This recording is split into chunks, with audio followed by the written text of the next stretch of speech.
بسم اللہ الرحمن الرحیم۔ السلام علیکم ورحمۃ اللہ وبرکاتہ۔ کھجور یا پانی سے افطاری۔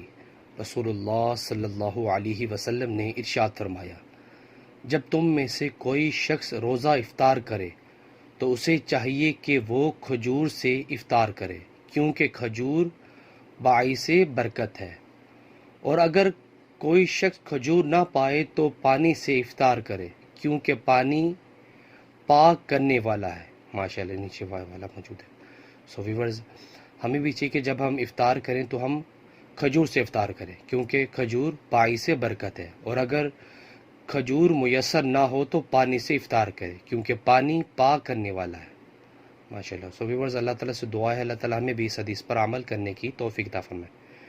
ویڈیو کو شیئر کریں۔ جزاک اللہ۔ السلام علیکم ورحمۃ اللہ وبرکاتہ۔